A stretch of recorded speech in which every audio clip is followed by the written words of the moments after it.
Going on, people? What's going on? Appreciate everybody for coming out. This is Legends Talk, everybody. What I'm saying? I appreciate it from the bottom of my heart that this is a platform generated just to give people a voice, people who I consider legends in the game. And right now we have Peter Mulligan. Peter Mulligan is he went to St. Raymonds High School, originally from Harlem. And I've known Peter for maybe close to 30 years, which tells my age a little bit. But that's my guy. Support him wholeheartedly, and he had a professional career overseas. And so who better than to interview other than my guy Peter Mulligan at this point. So we're gonna get him in here, and with no further ado, Legends Talk, everybody.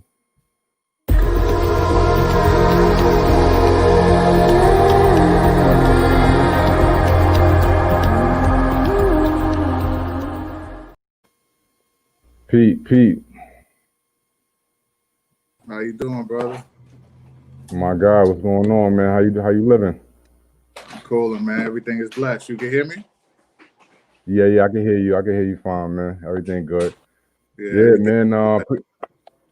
I appreciate you for taking some time out, man, in your schedule to kick it with me real quick on this Legends Talk, man. You're my peer, man. You're my guy for like I said, for almost 30 years we pushing, and I'm maybe give or take a couple years there, but I've known you for a long time, and right. watch your development over the years, watch you blossom into this elite basketball player, this professional basketball player, and just humbled and glad to have you on Legends Talk tonight, man. Nah, I appreciate you, man. I love what you're doing, man. I'm very proud of your development, man. Obviously, we go back and been watching you every step of the way, man. I'm proud of you, man. So it's an honor. Nah, I appreciate you, Champ. Before we get into it, man, I'd like to give a quick shout to our sponsor, Soul Pack. Soul Pack, man, is a revolutionary bag company, man. They're making a lot of waves out there. Please, everybody go follow them on social media. Go check their web page out.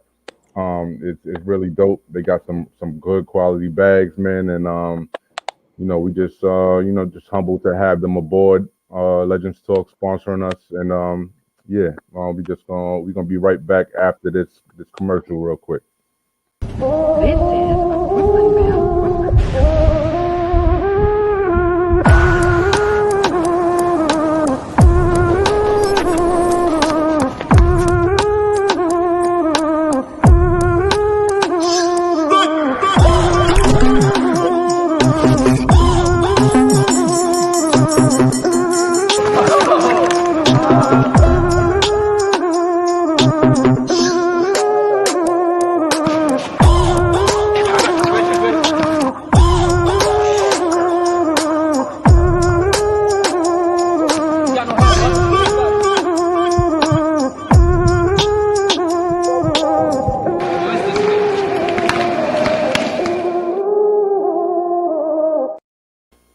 Soul Pack, everybody. Soul Pack, man. Go check them out. Again, it's a dope company. And they with us. So, if you support us, you gotta support them. But let's get it started, Pete, man, if you don't mind. Like I said, man, we got a lot of years between us, man. I've watched you since maybe 13 years old. You started off as a shy, humble kid. To be frank with you, man, you know what I'm saying? You wasn't one of the best on the team or anything like that. But you made it. You made it to the level that everybody kind of expected you to, man. And very, very proud to even to call you my friend. But let's start at Millbank real quick, man. Where we met. What did Millbank mean to you? as a person, in terms of your development, both socially and athletically. Yeah, social emotional. Millbank was it. Not only for me, but everybody, all of us in the community.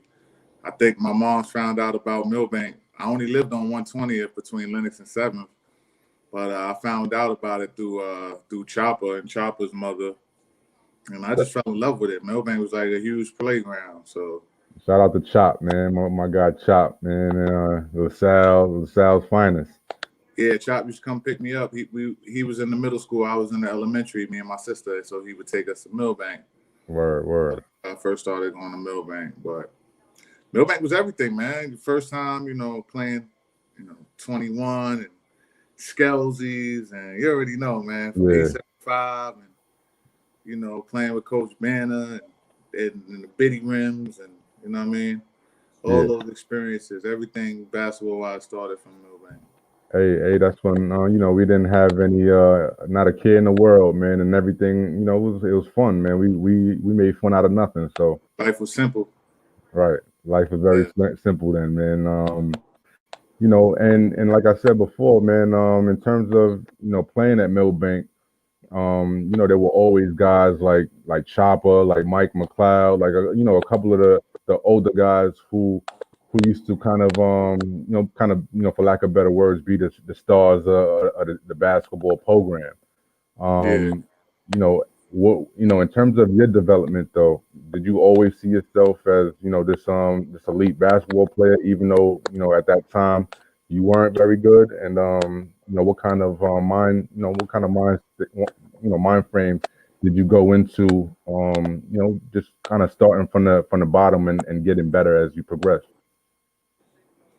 Yeah, I started, kind of playing, by myself, backyard. My grandmother lived across the street from Choir Academy, and so I haven't really had too much, organized ball or even like, too many 3-on-3 or 21 games. I more just had a dream and would go out. I would watch the games on Sunday and go mess around.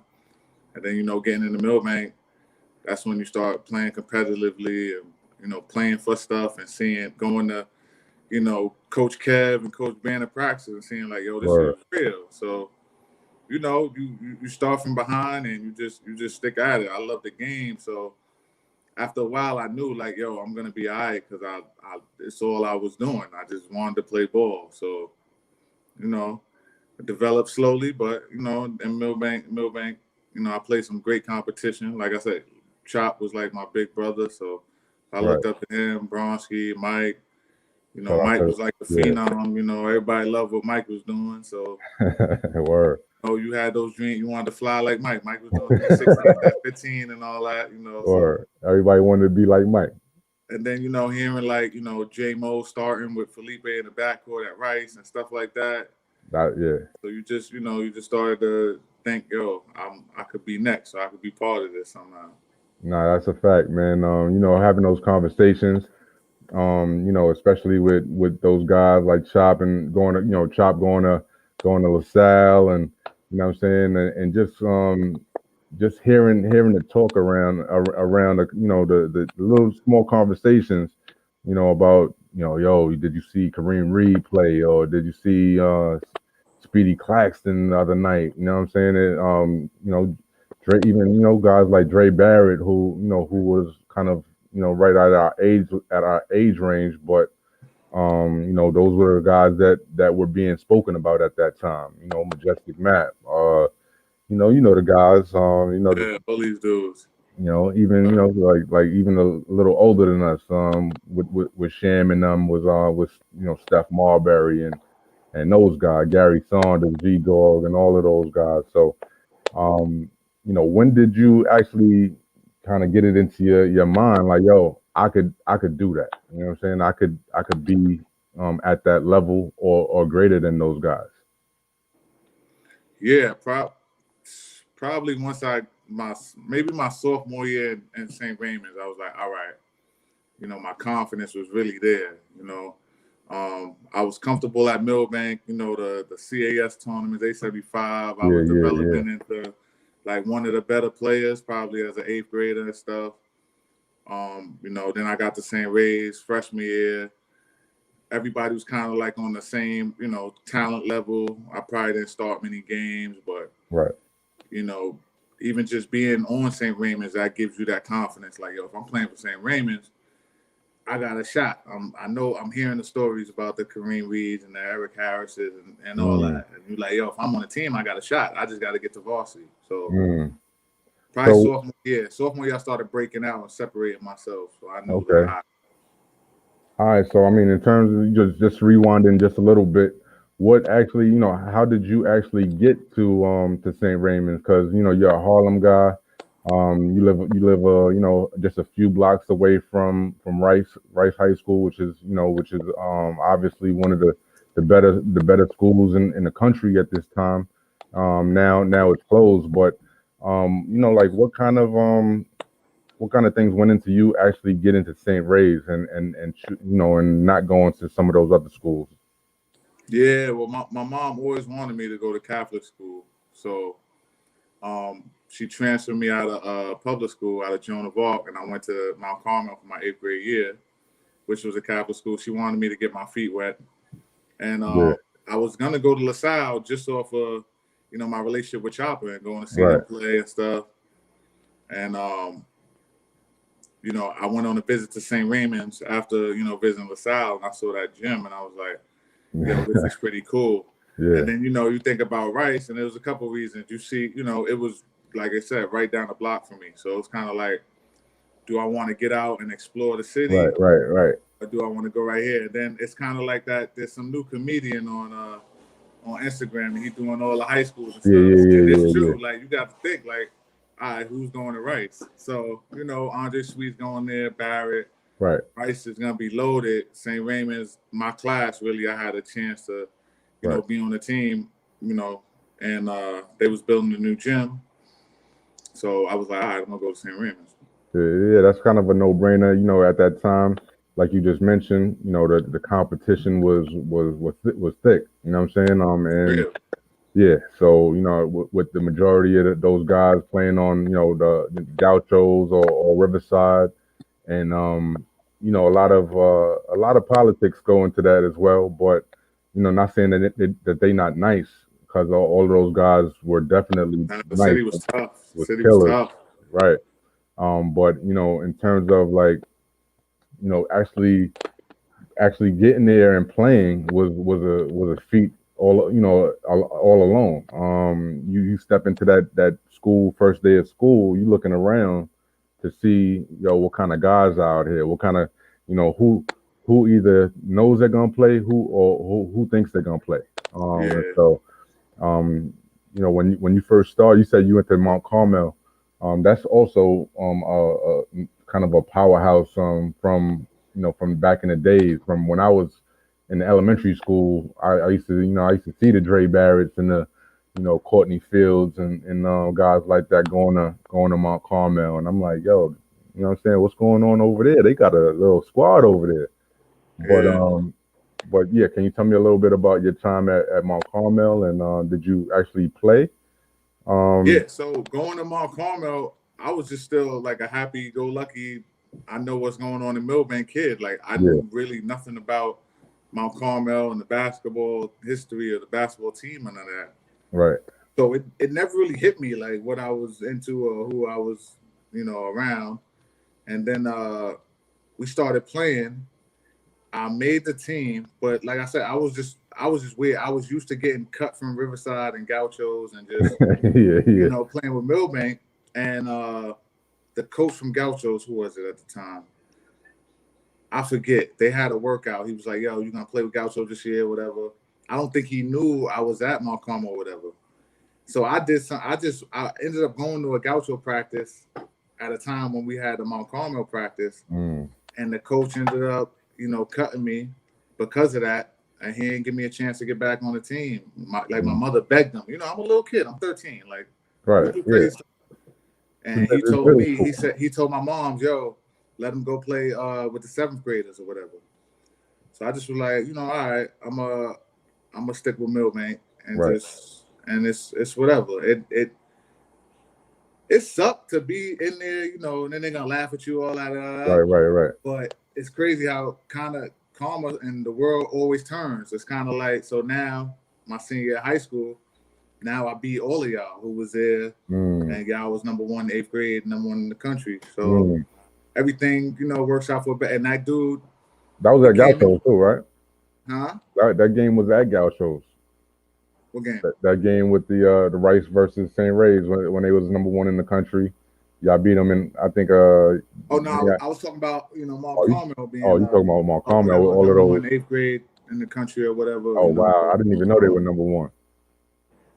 Well, yeah, that's when all of it like first started though. This was early in the ranking days and all that. Right. Okay. So I don't know if that was officially in a book or that right. No, but they was being said. Right. But I do remember, I think it was maybe those Game Over magazines, the first ones that come out. Yeah. And you had like all of them was like in the top 10 in the country, like Dre, Cuff, all of them, like, so it's like I think they was number one in the country. Yeah, they had to be with all of them killers, man, young killers at that. Yeah. But like how did you know, in terms of like kind of fast forwarding a bit, just because I mean in terms of that St. Ray's situation, you know, and leading up to it, how were you able to kind of navigate, you know, through all of the stuff that's happening, you know, around us? You know what I'm saying, Pete? Like, you know what I'm saying? We live in New York City, so there's guys that are our peers that are going off and doing other things at that age. You know what I'm saying? Whether that be, you know, drug use, smoking weed, or you know what I'm saying, or messing with the girls and doing stuff that's out of the off your focus. How were you able to stay grounded, you know, throughout that time when we're so impressionable? And can you tell me a little bit about that time period? Yo, it's just a real passion, man. If you're born and you find something that you love to do, like, and you do it, it's just a great feeling. I just love basketball. So like more than, you know, when you start learning about girls in high school and stuff, and more than, you know, some dudes start smoking weed or get a little lazy. It was like I was gonna do whatever it was to play basketball. So if practice got harder, I'm gonna go harder. I'm gonna run those suicides. Like it was. You'd be surprised. There'd be some dudes who drop off who real talented just when the workouts get tougher. When you go from those freshman JV to varsity workouts, like I've seen it. Right. I've seen the first varsity workout. It was a kid. He was dope as a freshman. He was going to be a sophomore. The coach wanted to put him on varsity as a sophomore. We started doing the workouts. He just like had to stop. Said his back hurted, and he never became nothing after that. Yeah. Well, shout out to him, man. Shout out to him. You know what I'm saying? I'm sure he you know, made it work. But yeah, man. Man, people stop for it seemed like the smallest reasons, and dudes could play. Like the talent, it's not all about, you know, the talent. It's a lot that go into it. That mental aspect. Right. They say the game is 90% mental. Do you agree with that? Like in terms of, you know, you played and competed at you know, at a pretty high level. Do you agree with that 90% mental and 10% physical? I agree, man. Basketball is a critical thinking game, man. You got to think quick. And it's definitely 90%, man. And you see it. You can see it. You could be the highest jumper, the fastest person, and you don't know how to play. It's not gonna mean nothing. Right. Now when you got to St. Ray's, was it a situation where, you know, you kind of was going to step into, you know, you already knew that it was going to be I know that the Catholic League schools, a lot of schools actually, and I think you posed a question to me before about freshmen playing freshman ball, or, you know, or freshmen not playing varsity. That was the case at St. Ray's, like freshmen don't play varsity. Is that the case?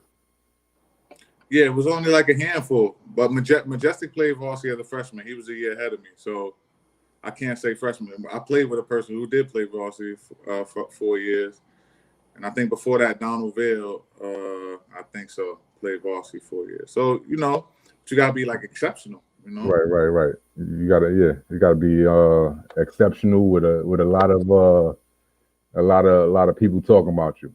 But and so you wind up playing in freshman ball, and later on the next year, following year, you play JV, right? Yeah. I went JUCO, man. I went JUCO and then played 2 years of Voss. Right. Now when you playing freshman and you playing JV, was your in your mind, did you already have it in your mind like, listen, this is just a temporary pit stop? You know what I'm saying? I'm playing varsity, and this is what I'm here to do. When it's my turn, I'm gonna turn up, or was it like live in the moment, have fun right now, and let's have fun with my guys. We're playing JV, we're playing freshman. Which one was it for you? Yeah, freshman year, didn't really see it yet. Was still wasn't a great player. Sophomore year, I was probably the top scorer on JV. I was really starting to separate myself. So that's when the hope was like, you want to get moved up as a sophomore. It didn't happen. Then, you go to junior year, and it was kind of similar to freshman year, right? We had Majestic, we had Greg Morton, who went to Seton Hall. Being Hall, right. We had C. Nick. They were all seniors. And then we had another two guard, Kendall Holloman. He was a senior. And it was kind of like it was Majestic, his team, and everybody else like kind of find their role, fend for themselves. So it was like 10 dudes who could play. Right. Get your own board, put it back up. Yeah, you play, you try to affect the game, and if you're rolling good, you're gonna roll. So it was kind of hard to separate yourself. So even junior year, it's like, damn, am I gonna get a chance? Right. Of course, in my mind, I'm thinking like, yo, I'm one of the better players on this team. I should be starting. I felt like I was at that level at that time, but it just was that's not the way the team was performing. Right. And we had some good wins, but we didn't win the championship. And then obviously next year, I got my opportunity and ran with it. Right. So that was your junior year. You kind of you took that opportunity to to play at the highest level at St. Ray's, which is varsity. And can you tell me about Coach Gary D? Like, what kind of guy is he? What kind of coach is he? And well, like, what kind of coach was he for you? Man, Gary D was like first class. Like he was before his time, at the high school level, and he had a lot of power. Like as far as him not only coaching St. Raymonds, he knew grassroots basketball. He knew how to tie everything together. So from him being the associate director at ABCD or whatever, being like, Sonny Vicario's right-hand man, to taking St. Raymonds and bringing in the AAU team, the Ravens.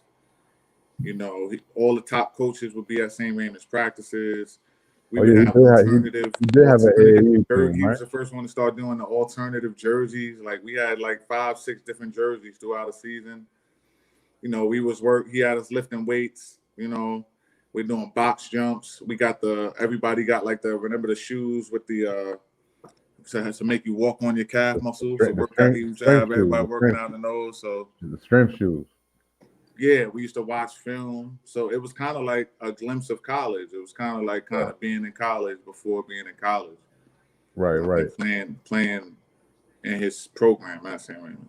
Right. So between your junior, I would assume that between your junior season and your senior season was probably one of the most important seasons in your career in terms of establishing yourself and getting some looks.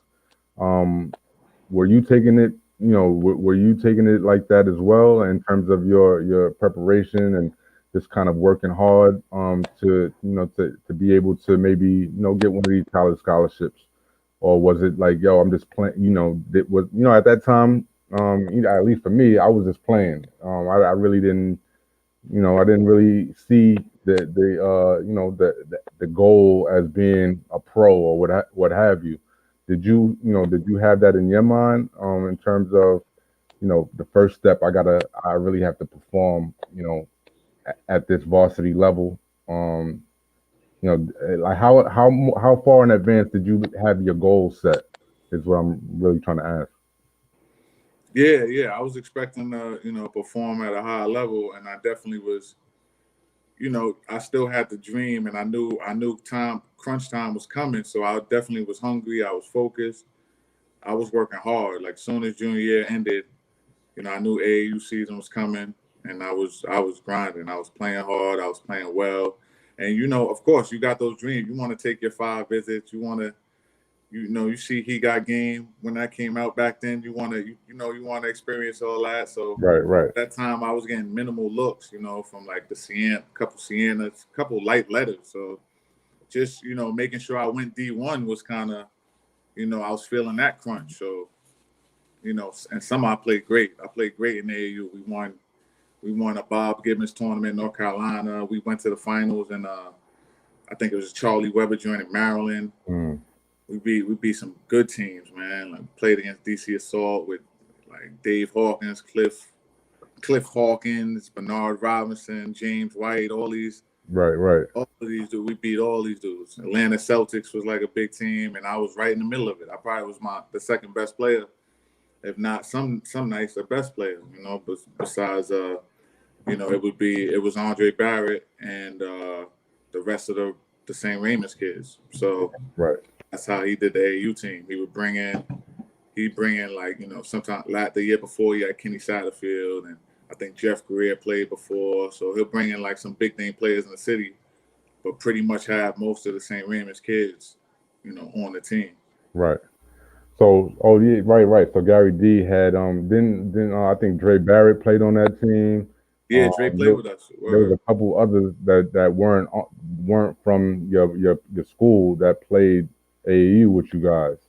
Yeah. How was there any bad blood there? Did you the guys just welcome guys from other schools into the program open arms? How did that transition go for for other people? You know what I'm saying, in terms of joining your guys' squad, which was kind of already established. Yeah, well, going into my senior year, we all respected Dre. We all understood Dre's greatness, and Dre had already played the year prior with Majestic, going into Majestic and Kenny Satterfield senior year. So Right. It was those three playing together while I was playing, 16 and under. Right. So we all kind of knew that, Dre was on the Ravens, that he was going to be the main player. So we respected it. However, and shout out to Jules, this is what made Julius Hodge such a, an aggressive, an aggressive, player. He was a wolf. He was a dog. He did not like it. And, he let Gary D know he didn't like it. And he refused to play, AAU ball with us. He decided to play 16 and under, because he felt like, why is this dude playing with us? This dude goes to Rice. He's an enemy. He decided to play 16 and under and then also play, instead with the Gauchos rather than play with us, Crazy.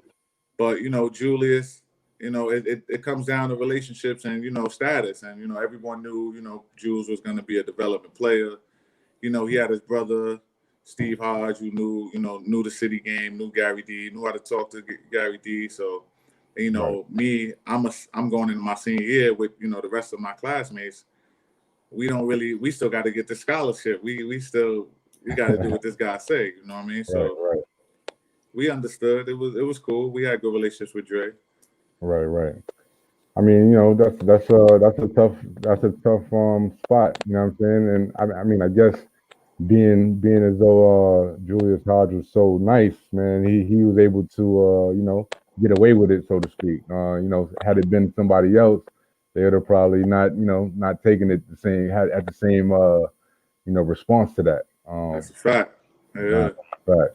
But fast forwarding to in retrospect, looking back on your college career, your high school career, you have a number of different accolades that you accumulated through that time period, especially like first team of the Catholic League in your senior year, and Mr. Basketball, New York State Mr. Basketball, man. That's huge. You know what I'm saying? How did it make you feel at that time? Seeing that you were granted these accolades, and what kind of attitude did that give you? Moving forward with your career. Man, it was a lot of mixed emotions with that. It was at one end, it was like, yo, how does this happen? Like, I just couldn't believe like this. How does this happen? Right, How do I right. go from not being ranked nothing, and then I'm the best player in the city, and like in New a York matter of 4 State. months? New York State. And I'm like, it's not like I just moved to New York. Like I'm playing at St. Raymonds, a premier program in New York City. Right. So part of me is like, I'm just upset with my coach the whole year because I'm like, yo, how did you let this happen? You got all the connections. I seen every single coach come and watch us practice and play. You know, first to see Majestic, and then the next year to see Andre. So it's like, even if you thought I wasn't that good, there had to be some type of mid-major A10 school. You could be like, yo, if you want to get another great player that I'm going to have soon, I'm telling you, I know my kid could play. At least you're seeing me play every day. Right. At We least. need to take my kid. I had none of that. I had one 2 D1 offer. So it was kind of like, how does this happen? But then on the other hand, it felt good to, you know, to beat everybody and for my team to prove everybody wrong. Everybody had everybody penciled in to win all the awards and to win the championship. Yeah. And, you know, we proved that, yo, you never know anything can happen, you know? Anything can happen, man. Of course, man. So it's definitely, I look at my story like, yo, it's inspirational, man. I look back at it, it's like, yo, how do you come from, I didn't even get the McDonald's letter. Like the way, I don't even know if it's true. They said the top 150 players from each state get a McDonald's All-American consideration letter to go to the McDonald's game. Right. So for me to not be considered one of the top 150 players in the state to then win Mr. Basketball, it's like a book or a movie. It's like something you had to see me play to believe how I could do it. You know Of course. And even when I heard it, man, you know what I'm saying, wherever I was at the time, I'm like, wow, like, you know what I'm saying, I couldn't even believe it because of the history, you know what I'm saying? I knew you was a hard worker, but I'm like, you know, I'm listening, I'm like, wow, that's respect, you know what I'm saying? In terms of you getting to that level where you can call yourself Mr. Basketball. And that'll always be with you, you know what I'm saying? That's always on your resume. Nah, that's a fact. Appreciate it. But when it comes down to you said, you know, 2 schools had recruited you. Like like first of all, what schools were they?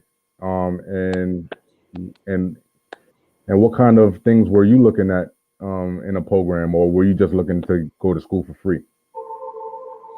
Yeah, I mean, at that point, this was like after the AAU season, and you know, the senior year was about to start, and Coach DeCesar advised, you know, me and my family that I should choose between the 2 schools who recruited me, LIU and UMBC, the University of Maryland, Baltimore County, where I ended up going. His reasons was, he said, yo, you know, all the coaches saw you. They don't like you. They feel like, you know, you're undersized big man. He's like, yo, we're not going to be that good this year. You know, if you want to play Division I, you need to take one of these scholarships now. So, you know, at that point, I was like, all right, I'm going to take one of these scholarships. You know, I wasn't one of those, I didn't come from a basketball family that kind of knew the players and could kind of, you know, politic with Gary D. Like, yo, nah, you know, it's just different. Like somebody like, you know, Dre had his pops involved, and then he had Artie Green from Kips Bay, who, you know, they all molded him. They all, you know, and then you got Majestic, who had his brother who went through it, and then his dad is coaching Douglas. So it's just different conversations, and just knowing about, you know, my parents didn't really know about Division I or college basketball. We didn't really know. So we're looking at Gary D like he's an expert. So it was kind of like, all right, if this is what you think I should do, I just kind of gave up on that as far as going on my 5 visits or going to a big time school. And it's like, all right, I'm gonna play D1 basketball. Let's do it. Yeah. Right. So now you choose UMBC. And what will, you know, were there some reluctance? You know, were you reluctant to actually go to that school, seeing as though it wasn't a big name school? I mean, it was D1, but it wasn't a big name school that, you know, plays on TV and whatnot. They actually wind up, you know, later on making the tournament and stuff like that. But what was there some reluctance to going to UMBC? I mean, naturally, especially when you start, playing the way I was playing, and you start hearing the rumors that you could have went here, you could have went there. This school will take you. This school will tag you. Right. But you hate to look at the what ifs, So I made sure I enjoyed my time there, and I played well there. We did some good things there, and Maryland was a beautiful, beautiful state. Enjoyed myself, enjoyed my time. I'm glad the way it played out, looking back, and I'm appreciative of the opportunity. Right. One thing in life, now that I look back, I'm very appreciative, man, for all of that stuff, to play at St. Raymonds and all my colleges. Well, what do you feel was the wrong? What about UMBC was the wrong fit for Peter Mulligan? It wasn't really no wrong fit basketball wise. When I got there, the coach was cool. My team was cool. We was good. We had a lot of good players there. I started right away. I played over 30 minutes, small forward. I got rookie of the year. I broke the record for most points as a freshman. We won like 20 games. So on the court was cool. Off the court, I struggled a little bit. First time away from home, my grades kind of slipped. UMBC was a very, very rigorous academic school. Right. So if it was only a fit, I would say just in the classroom I struggled, but on the court, everything was cool. All right. So, I mean, you had you made your exit from UMBC, and you went to Manhattan College, which was back home, kind of right in our backyard, so to speak. What kind of adjustments did you have to make, if any? Going from, well, I know that you had to sit out. You had to do the NCAA regulations. You had to sit out for that one season. But what kind of adjustments did you have to make going from one coach at UMBC and their system going to Manhattan College and a completely different system? Oh, tons of adjustments, man. Tons of adjustments. And tested my mental. And the really coach was. I said, my bad for cutting you off, but the coach was a unique character, if I may say so. But yeah, what kind of adjustments do you have to make? Yeah, tons of adjustments, man. It made me question, do I still really want to play basketball? It was that hard, from the sit out year is hard enough. First time away from basketball, can't play, can only practice. That was difficult enough. And then I go from UMBC where the coach pretty much gave me the keys right away. You're starting, you're doing this, pump confidence into me right away. Mm-hmm. So when I finally can play at Manhattan, the way I was recruited, it just all that stuff just turned in an instant. I went to Manhattan. I had opportunities to go to some big time schools on the transfer. I went to Manhattan because the way it was laid out to me was that, they just had a great year. They're probably gonna go to the tournament. Luis Flores was doing great. So it's like he's getting NBA looks. You and him are gonna do it together. He's gonna go to NBA. And then next year you're gonna go to NBA kind of thing. Right. But then when I finally got eligible and started playing, I played really well in practices. And in the first scrimmage, I think I had like 26. And then all of a sudden, he just turned on me and just was just chipping away at my game. I'm like, what's going on? The next thing I know, we having practice. I think I made one bad play or something. He's like, you know what? You and him, you're fighting for the 3 spot. This guy, I'm like, fighting. And he decided not to start me. And he just kept breaking me down, breaking my confidence down. And I wasn't playing really well at all. And I just had to really break through and fight through it. And then, middle of the season came. I think he knew all along what he was doing. He realized, if I'm going to go to the tournament again, I need to, have Peter playing his best. And then, towards the end of the year, he started me. I started playing well like myself again, and we went to the tournament. In my opinion, this is my opinion. I feel like he wanted to make sure that there was no stepping on Luis Flores' toes. Like he wanted to make sure it was clear, like he wanted the way he coached was kind of like a video game. Like he would write on the chart, okay, this guy's gonna take this many shots a game. Like, you're gonna take between 6 and 8 shots a game. You're gonna take 1 to 2 shots a game. Like, Yeah, he was he can't talking play like that. He can't he play was like going down the roles like that. So I think he wanted Lewis to average 25 so bad that he kind of, sacrificed my game. And, he's lucky he got me back. Like, I really wanted to quit. Like, I really wanted to beat him up and quit, because it was so obvious what he was doing to me. And we never had a good relationship. Even my senior year, like, I feel like I would have played even better my senior year, but there was no trust. Like, I hated that dude. Right. No trust, and I still somehow, made first team all conference and averaged 20 points. So it was just like, it was such a slap in the face, after all I've already went through. It's like, yo, it didn't make no sense. Like, I'm Mr. Basketball. I'm probably the biggest recruit Manhattan ever had. Like, humbly. Right. I just made first team all conference. This is not, I didn't transfer to Duke, Kyle. I transferred to Manhattan. Right. I just made first team all conference at the Division I level. I led my team in every category. And then I go to Manhattan and you try to bring me off the bench. It was just so, I couldn't fathom. I was like, yo, how does this always keep happening to me? Like, yo, this wouldn't happen to Andre Barrett or Omar Cook. How does this happen to me? Like, this is crazy. I mean, some guys' personalities, the personalities don't clash. They start clashing, and it just goes on like a roller coaster effect almost, where it just kind of trickles down, man. But Gonzo he's a special character, like I said before, man, and I guess he's worth getting used to. But how was it having another guy, another Milbank guy, man, Jason Wingate playing with you at Manhattan College, man. Knowing the history, we all go back,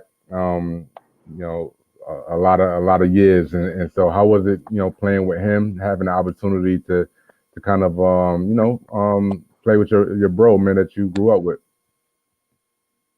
Yeah, that was fire, man. Playing with Jay, man, and that was a big reason I went there too. Jay was going into his freshman year, and I was transferring, so it was like kind of like they was recruiting us together. Right. So we would be together that whole summer. They hooked us up with a little job. We was just hanging together the whole time. And then when we get to Manhattan, we was just there for each other as far as going through, learning how to deal with Gonzo and, him, zapping people's confidence away or changing people's game to, a certain, to his system. And, we weren't roommates, but it was like a suite where I lived on one side with one dude. He lived on the other side with somebody. So we was always together. It was right. It was dope. It was dope. Even when I heard that, when I saw you guys playing against Wake Forest and Chris Paul and them, man, I was like, wow, my guys are on TV right now, both of them. So that was definitely a fire moment, and I'm sure for you, but for me as well, being closer with you guys. And a lot of people from Harlem, man. That's crazy. A lot of people from the community, Milbank, Foster. Everybody said they seen that game, man. Everybody. Now, of course, I don't know where I was at, but I was at the top of my lungs, going crazy, man. But in terms of the NBA, man, you had mentioned, that being, of course, a lot of kids grow up with that dream. Unfortunately, the dream is very, it's slim to none chances that it's like 1 in a million. You know what I'm saying? It's literally like 1 in a million people that you're able to go to the NBA. But with you performing the way you were playing, was this a feasible goal for you, or a realistic goal for you in terms of playing in the NBA? Or did you kind of set your sights on playing internationally, sooner, because in terms of the level that you guys were playing and the attention and whatnot, how did that go? Nah, I definitely still had the dream. Averaging 20 points my senior year, being first team all conference. With the resume I had, doing that in 2 conferences, being the best player coming out of New York City. I definitely thought, like, yo, if one of these teams, if they don't draft me, but at least if they bring me into a camp, give me 2 weeks to work out, at their facility against their pros, Right. There's no, I definitely am confident that I could have been an NBA player. A lot of it is time and luck, and there's a lot of great players. It's only like 400 people, so a lot of the Right. stars would have had to line up. But just from the way I played, my versatility, my size, and then the experience of the few players that I did play against who touched the league, maybe had a cup of coffee overseas, and just realizing like, yo, this really is no major difference. Right. I know I could have had a cup of coffee, and then if I was trash, I could have been out of there. Just like a Right. lot Right. a lot of people who played a couple of years or 1 year in the NBA. Right, right. We ain't gonna mention nobody, but yeah, man. Mention the league is the dream. You know what I'm saying? And when did the overseas, when did that kind of set in as the new goal in terms of where you wanted to take your talents and was it after your class, your class had gotten everybody had gotten drafted and you kind of were just kind of left to figure it out, or how did that go in terms of getting into international play? Oh no, both of those opportunities, you're looking for at the same time. So Okay. how it worked was, agents was contacting me after my senior year, and I just had to send them a couple games, and then you start, hearing that teams are interested overseas, and once all that stuff like irons out with people getting drafted, and then they start looking to sign players. So I had some options. Right. I got an agent, and he shot my tape around. It was simple as that. I just had to pick from a couple situations, and so I started it off. Yeah. And it's tough. It's tough to actually, you still have the dream looming, on one end, but then, what I'm saying, you got some teams offering you some bread and asking you to come play. So, it's hard to turn down that bread, knowing that, what I'm saying, that NBA wasn't a definite. It wasn't a lock. So Yeah, basketball is basketball. You want, if you got an opportunity to keep playing, you're gonna do it. So that was my focus. I just wanted to keep playing basketball, and I was blessed to, still be good enough to do it. right, right. So you had the opportunity to play in a number of different countries. This basketball took you around the world. And what was your favorite destination and why? Czech Republic was probably my favorite destination. Um, Probably from the culture and the lifestyle. Prague was probably is the capital. It's probably one of the best places I visited. What is it, Um, like a party place, or what, what you Good talking party about? town. Good. They got like the cobblestone streets and the good architecture. It's like the village. Right, right, People speak English. They got some American movie theaters, restaurants, club parties was fun. It's that spot. It was fun. And then the basketball was cool. It was one of the rare leagues where we got to play twice a week. We got to play on Wednesdays and Saturdays, so How was how that was was the competition? fun. Huh? How was the competition in Czech Republic? The competition was good. It was solid. I played with a dude named Lavelle Sanders from Seton Hall. Yeah, He was my point guard. It was me and him. We were the two Americans my first year out there. Um, it was one of those leagues where they had like 3 teams with a big budget, and it was one team they would win the championship every year. yeah. But the comp was good, man. I played against some real good players. Now, did you experience any of the situations where I hear that overseas players, American players who play overseas, sometimes the team they holding back on paying certain players, and what I'm saying, it's just a whole little whole situation sometimes with pay. Did you ever run into that kind of situation, and how did you handle it if you did? I did. I kind of did actually in Czech Republic. My first year, in the middle of the year, they start for some reason they had to hold some money back. I think something happened with maybe a sponsor or something. But I was confident we was gonna get it because my teammate Lavelle had played there for like 6 years already. He had been on that team already. He was just like, "Something, we're gonna get our money. Don't worry." Right, right. We ended up going. We had a real good season. We went to the semifinals, and the place was packed, like for all the playoff games, all the games. So, you know, that was one situation. Like we didn't get paid for 3 months till the very end, and then they gave us everything. But other than that, I never had no issues. But you hear the rumors, and you know, you hear the rumors. Mostly countries, you hear about stories coming out of countries like Greece and Russia about some crazy situations. Right. But luckily, I never had nothing like that. All right, cool, good. All right, word, because I hear that almost every international player I speak to almost. They tell me, you know, yo, they jerked me off for some money and I had to get out of there, and you know, it just got into a situation. But now, you know, definitely, you know, salute to everything that you've been able to accomplish throughout your career, man.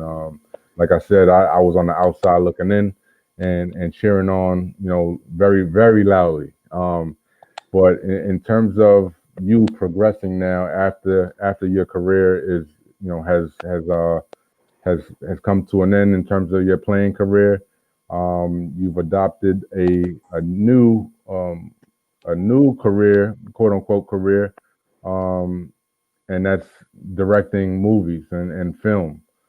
Can you talk about, you know, a little bit about how you kind of dove into that field and some of the things that you're able to, you know, you were able to do, you know, in the short time that you've been doing it with the film? Yeah. Well, I mean, I don't want to get in my head of myself and call it a career. Yeah, You yeah, know, my day job, my first thing I do, I'm an educator. right, I've been teaching for like 4 years. I got my master's in childhood education. I teach sixth grade. tough, So I would definitely call it a passion, man. It just feels amazing. Like when you find something that you could love, right, you know, just as much as basketball. And you know, that's how I feel about it. But you know, I got a long way to go. Um, you know, it's just like anything. I gotta learn and keep practicing and keep doing it. But you know, I did have some success with my first two projects. Um, I shot a short film called "Devoted to an Idea." It's about, you know, my reaction to a day the day I found out I was going in the St. Raymonds Hall of Fame. Um, and you know, my reaction pretty much some poetry over musical scores. It's about 10 minutes, and it's pretty much like my testimony, just talking about, you know, my trials and tribulations, you know, right, what I had to go through to become a big time player, and you know, the hard work it takes to be something in life. So I'm definitely looking to use that film. That film, it got a lot of consideration in all the short film festivals I put it in. I put it into a sneaker fest out in Portland. It came in second place. tough. You know, so what We, I want we to do with that is definitely use that to start doing some motivational speaking. Hopefully, when COVID opens up, you know, I feel right, like that's a great opening point where I can sit with a group of kids, you know, show them the film, which is like 10 minutes and pretty much, you know, tells my whole life. And then that's a great intro to a discussion, right, you know. So I'm just aspiring to inspire. And my second film, it's called The Spirit of Dennis Green. I got like 7 actors in it. The editing is great. You know, it's my first time really writing a script, and it was kind of like freestyled, you know. But now that I've done these 2 projects, and I've taken a film class, I'm networking with people. You know, I want to do more production. I'm writing, so you know, I'm hoping, you know, next summer I'm gonna definitely do something else, you know, regarding film. hey, we gotta speak things into existence, man. That's gonna be your career in just a hot second. I feel it, man. I feel And that's gonna I happen. hope so, man. I would love it. I would love it for Now, of sure. course, ladies and gentlemen, we actually have we actually have some of the short film from you know, that Peter has Devoted done, to an idea. devoted to an idea. Yes, sir. You know, and we're gonna show that right now, and get some feedback.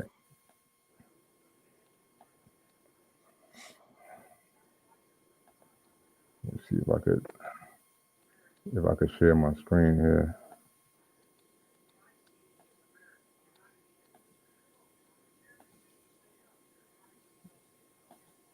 Pete, you can see it? Yeah, I can see it. All right.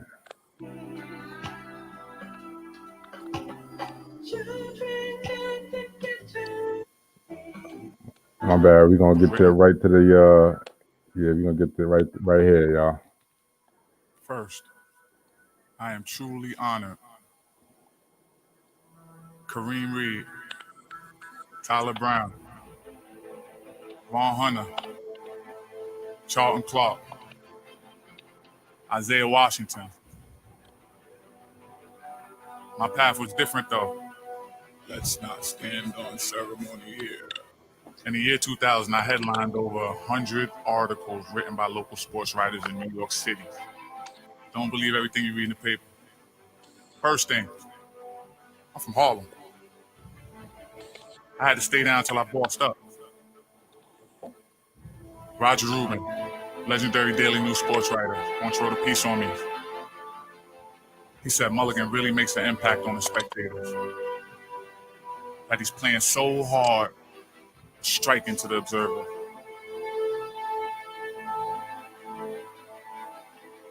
He went on to say, I'm not saying that other players on the court aren't playing hard, but Mulligan must be doing that much more to get noticed. In 1992, the Chicago Bulls played the New York Knicks. Most critics predicted a sweep. Some said maybe 5. The Knicks went to Chicago. They came home up 2-0. Xavier McDaniel said, people think because we play in the Chicago Bulls, we're supposed to lay down and let them do what they want. No, this is a game. This is a man's game. My magical senior year, I play like a man. But it's more than that. It's an ideal. And if you devote yourself to an ideal, and if they can't stop you, you become more than a man. You might say, what's that, right? Legend.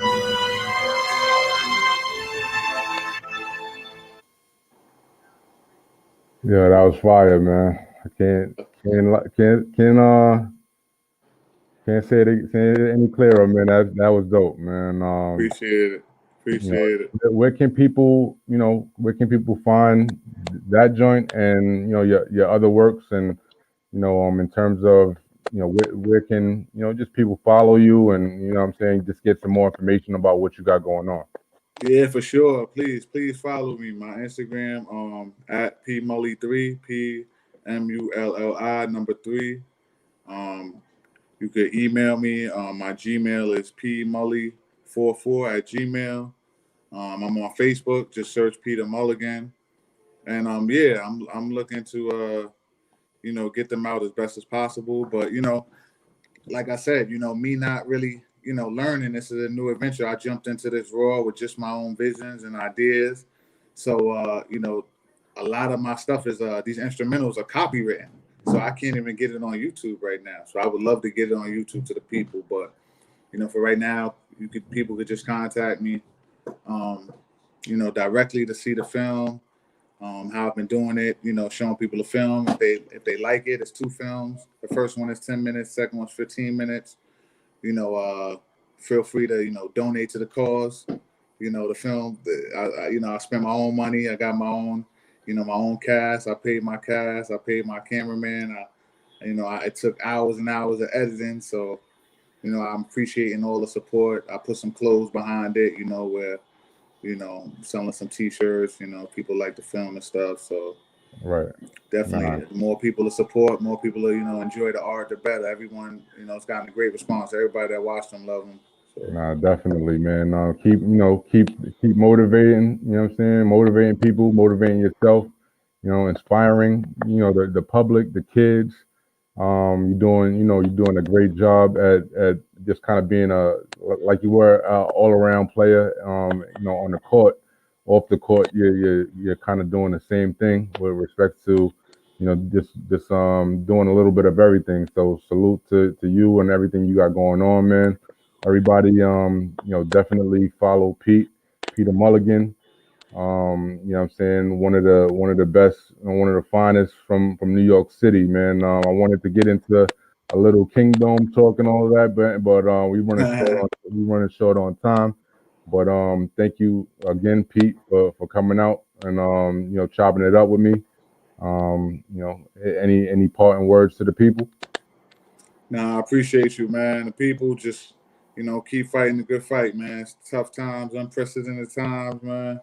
Mm-hmm. Stay close to your family, stay close to your loved ones, stay focused. Just stay prayed up, man. It's a blessing. Every day is a day to fight, man. I know it's rough times, Kyle. Rough times. Word. Hey, that's a fact, man. We tough though, man. We built tough, so it's gonna take a little more than that to topple us down, man. Nah, that's a fact. But yo, man, Pete, man, we out of here, man. I appreciate you again. Everybody, make sure you stay tuned in to Legends Talk. We're gonna bring you some of the best talent from the basketball culture. Not only ballers, but we bringing up photographers, trainers, you name it. That who's involved with the basketball culture, and I'm sure some of you other media outlets gonna steal my idea, but it's all good. But again, man, appreciate you, big dog, man, and I'll talk to you soon. All right. All right, brother. All right, y'all. We out of here. AllThingsHoops.com. Check me out.